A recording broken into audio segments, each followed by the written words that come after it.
Hi, bon dia, bonjour. Welcome to my channel. I was feeling like speaking a little bit of history today, history of tarot. So, and I'm gonna do a little bit of comparison from the old tarot decks and the tarot that we have now. So I'm far away from being an expert, okay? But I don't know. I was feeling like doing a bit of history. So I have a book here actually. I don't know if you can find this in English, but it's about history, and from what I know, the oldest tarot deck that they found was around 1450, and it was the Visconti Sforza. So it's this one. You can actually find in at US Game or Il Meneghello. You have different publishers that have this tarot deck.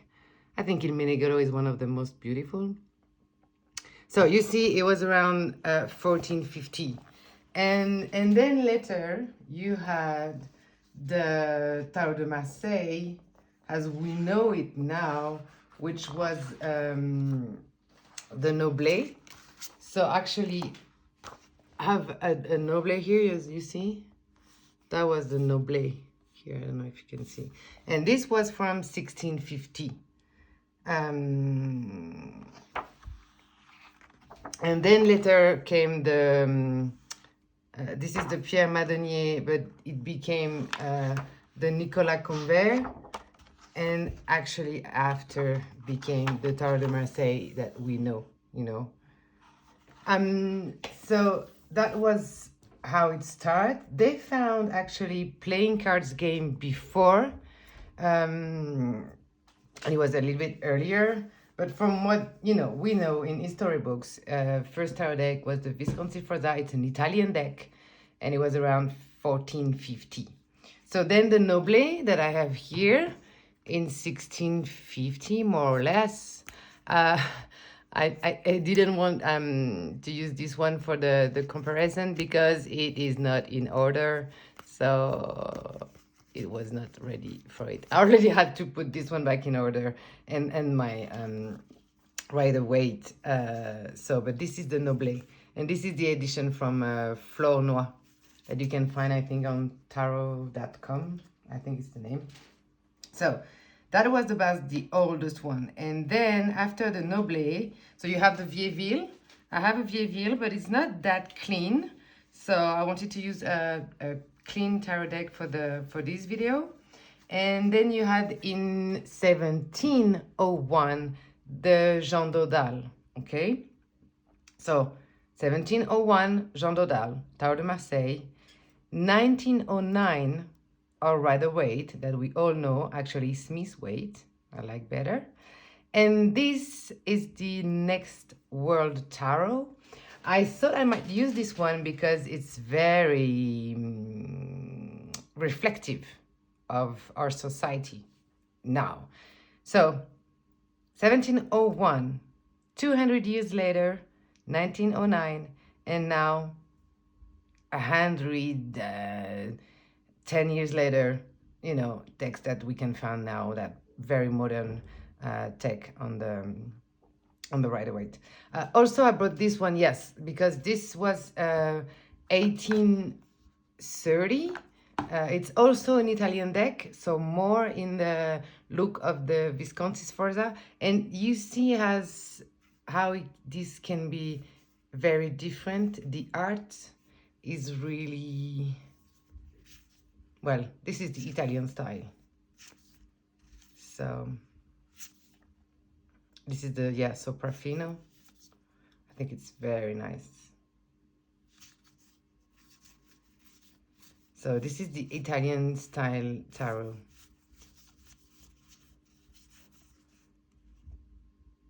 You know, 1830. So you see how the art is really reflecting a time. How in 1830 people could get, be dressed, and how now we're gonna see in the Next World Tarot is now. So I thought it was interesting to make that little video. Between actually, so this is Arthur Edward Wade and Pamela Coleman Smith, and let's say in between, not too far from this one, you have the Alistair Crowley. Okay, so the thought and illustration are from Frida Harris, and this is also, it's around more or less the same area of time, and if I'm not mistaken, Arthur Wade and Alistair Crowley were both in the Golden Dawn. It's so, and the Crowley is actually in between. It's funny because it's in between the Tower de Marseille, you know, with the minor with peep illustrations, and the Wide Wade, where the minor are completely different and you have a scene. So let's start a little bit with this. You see how interesting. Oh, okay. So for the people who want to know, Smith Wade Centennial Edition. This is the Tarot Dodal from Sullivan Eastman, and the next word tarot. And can find. I like how fascinating it is, the progress between time, and how we can see now the same card from different time.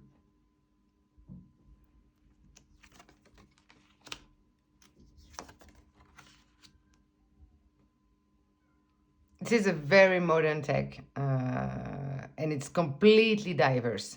I know now in a lot of videos we speak about diversity, and of course it has to reflect our society now, and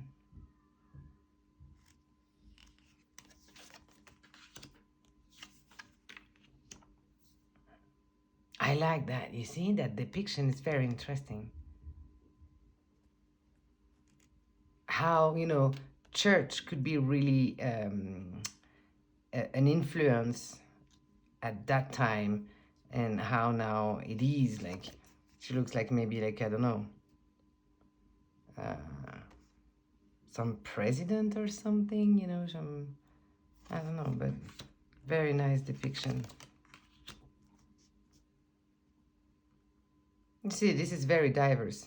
I like this one because it's interesting how this card is showing self-love, instead of those that actually this one looks more really like a choice.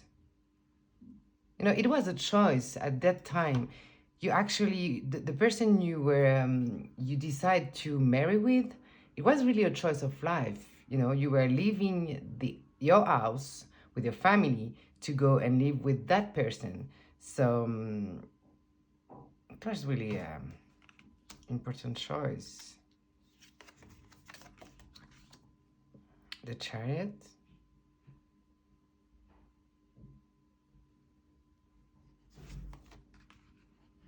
Oh, yes. Here we have something interesting. So,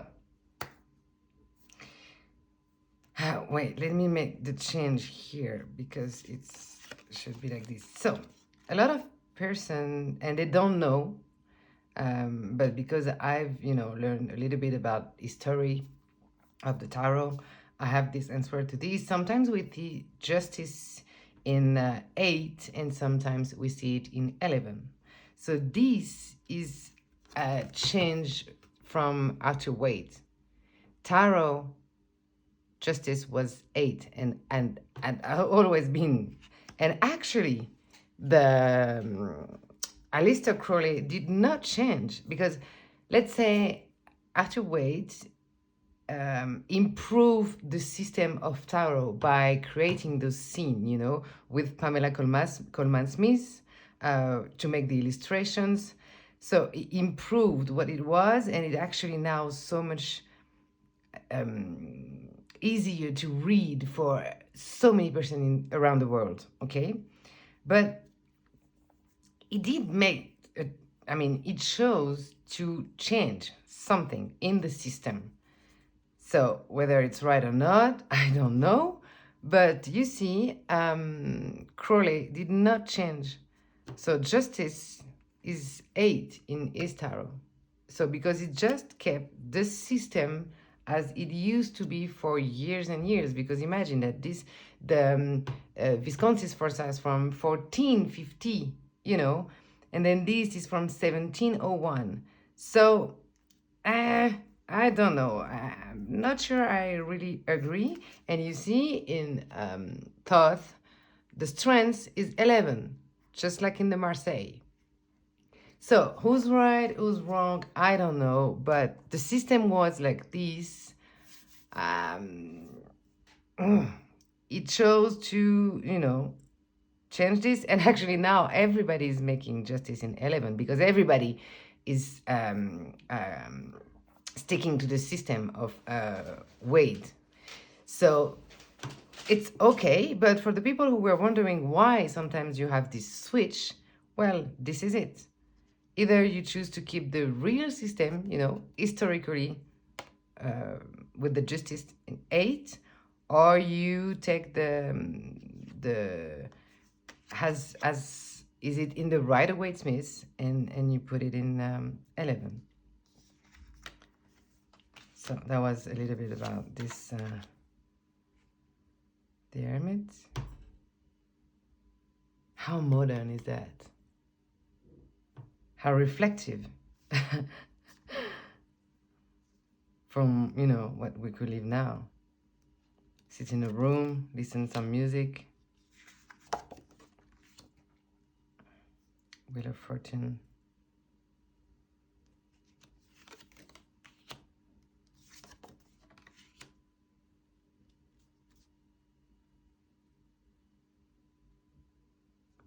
And the next World Tarot has really interesting tests on different cards.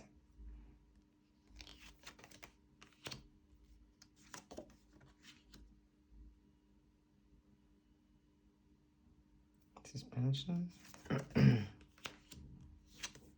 Depth.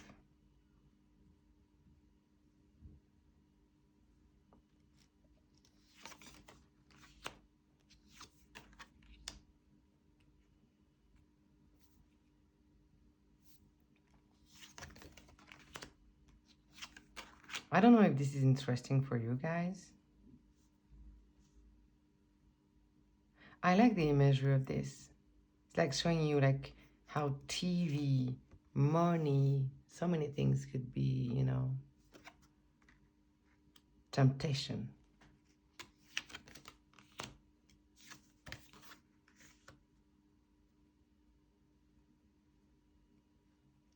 A lot of message in this deck.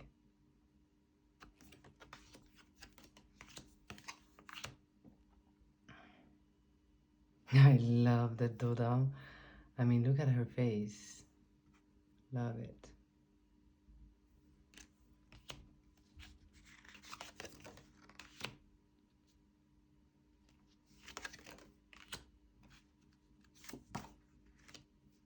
Like this.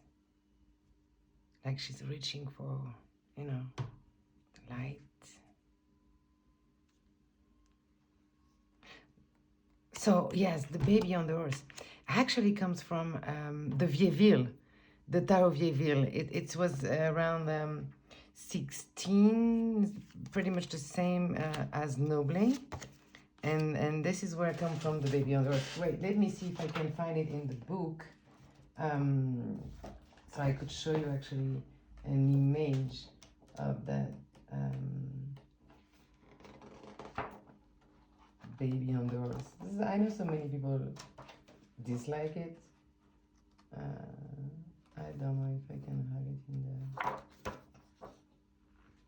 in the book here.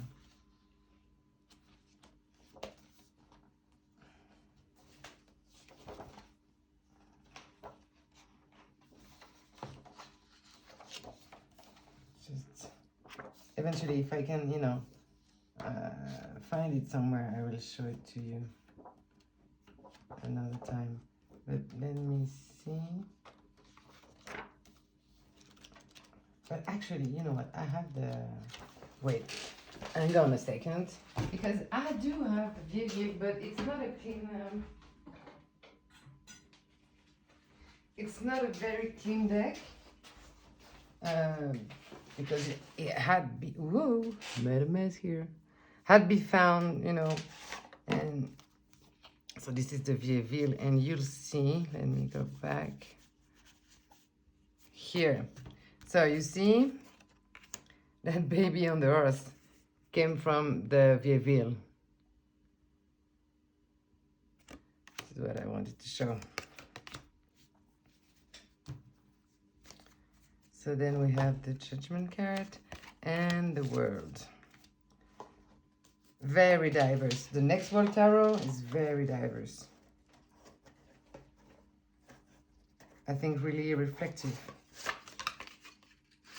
of our time. And then the Minor, and this is where comes more the differences from the old Tarot de Marseille and the historical decks. And then 200 later, in 1909, the Archie Wade and Pamela Coleman Smith. This is, you see, it's completely different. So this is why I think it's interesting, and this is why I say, for me, it improved the system, because it make it the way that, you know, can actually feel more what's happening than this, obviously.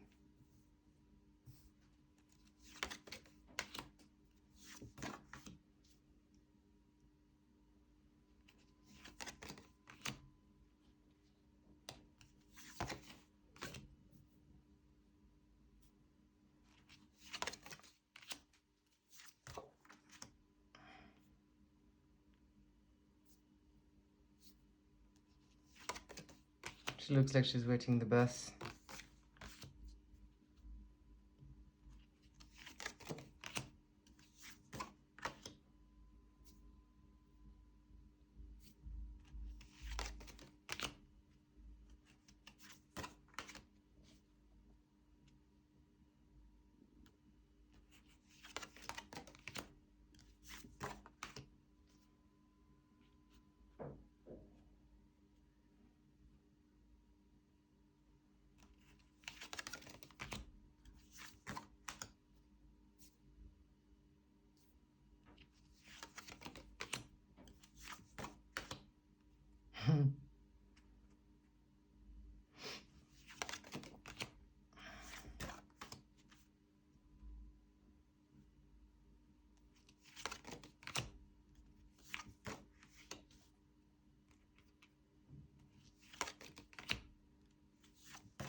Oops.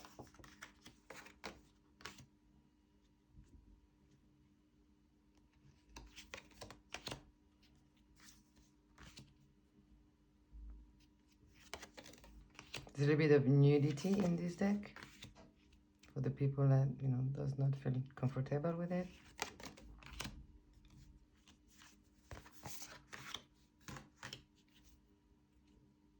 Nostalgia.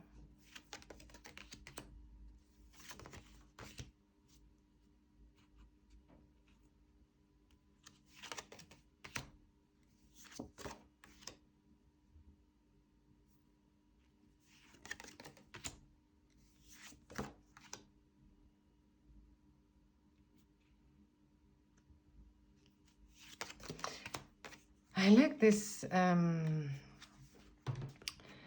It's interesting because here it's usually Nine of Cups. You know, a lot of people say it's a wish, but I like that this can feel too much of it, you know. It shows the negativity of that card, and we it's not often actually that we see a little bit of negativity, and it actually could be it. I like this because it's about simple pleasure in life, simple happiness that could filled, is that the right word? Fill our heart inside, you know. Doesn't have to look so perfect. This is what I mean. I like that simplicity in this card.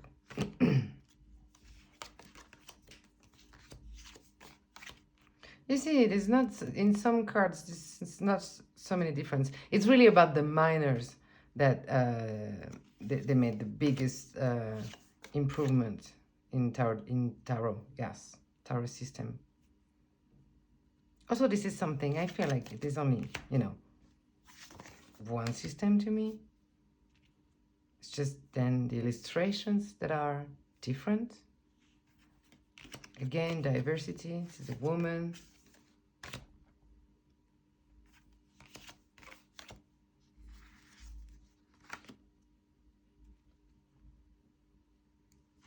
This is a... There's no way I can say that in English. From the Marine. In French, it's Rose des Vents. It's like the wind flower, if I can translate what we say in French.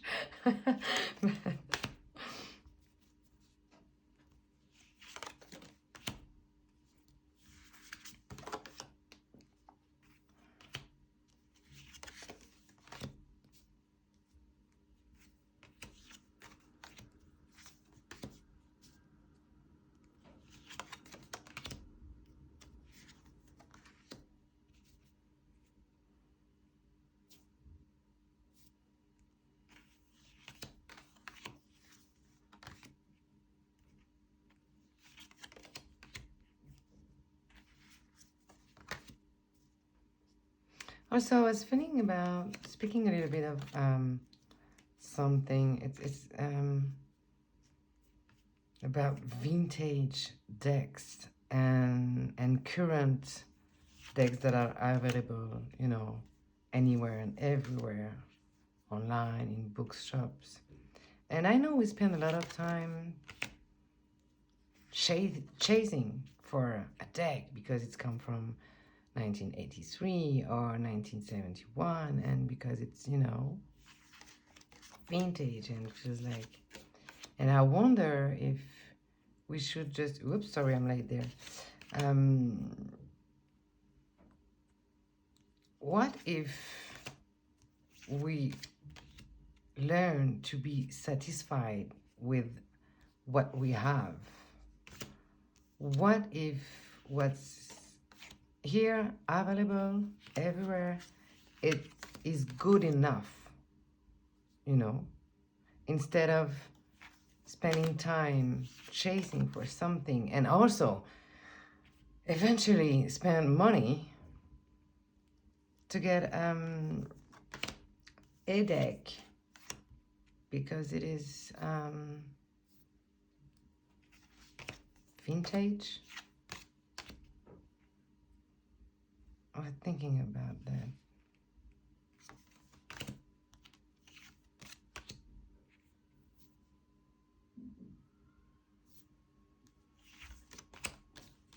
And I'm going to show you. I think I like when this card is like this.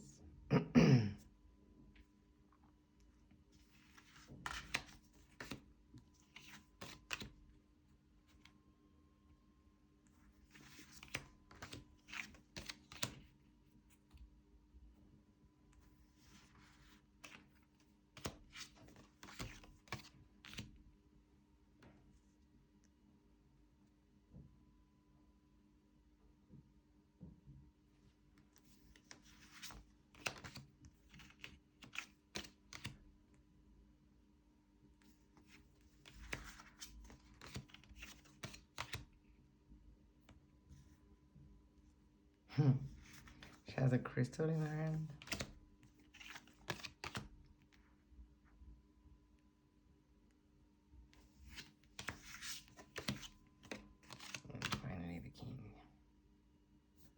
So, speaking of vintage or not vintage, this is the Rider Waite Centennial, you know, and I know a lot of people are running after, yeah, vintage decks. Actually, you know what? Let me show you. It'd be easier for you to get to my.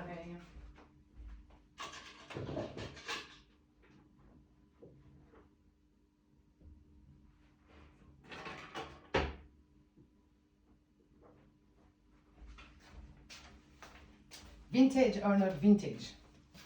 So I don't know if that part about history was interesting. And just to finish quickly that video, let's have a little comparison very quickly. And so this is the US Games edition, the one that we can actually currently find now everywhere. And this is an older one, so I'm very happy I have it. I'm very lucky I have it. And I want to say, yes, the cardstock is amazing. Yes, it has no copyright, but I'm not sure we'll actually see it on camera. The blues are very different. Yes. Yellows, I don't know. It's a bit brighter in the new one, but line work is actually exactly the same. So my point here is, why spend that much energy and, like I said, eventually money, when what we have available now everywhere and anywhere, like I'm saying? What if this was good enough? What if we could, get just satisfied? So like I said, blues are different and yellows, but then line work, do you see a difference there?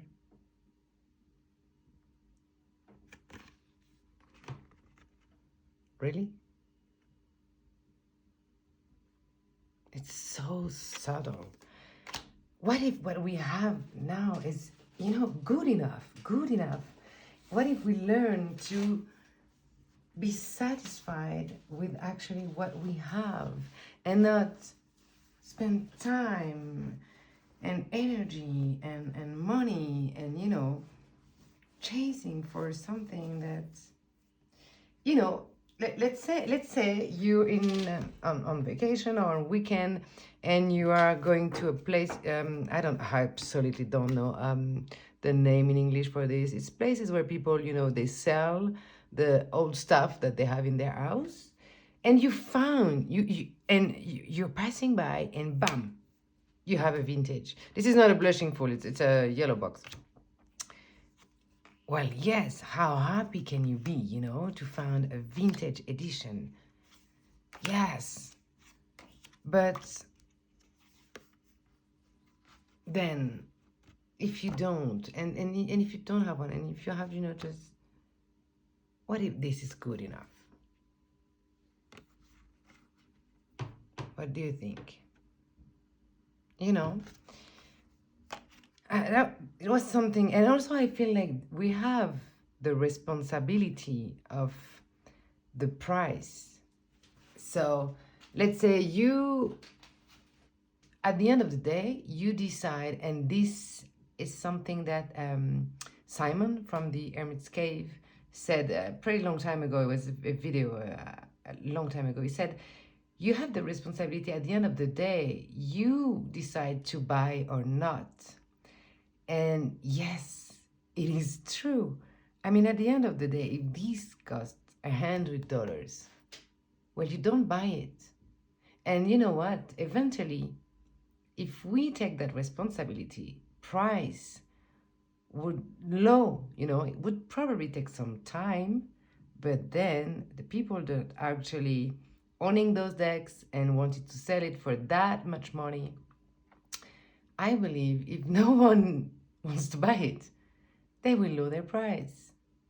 So, that was my point about vintage or not vintage, and then, a little bit of responsibility. I mean, this video was everywhere.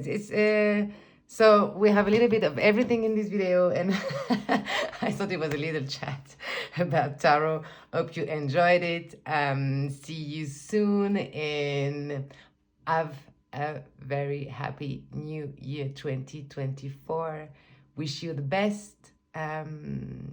Wish your wishes come true. Bye bye.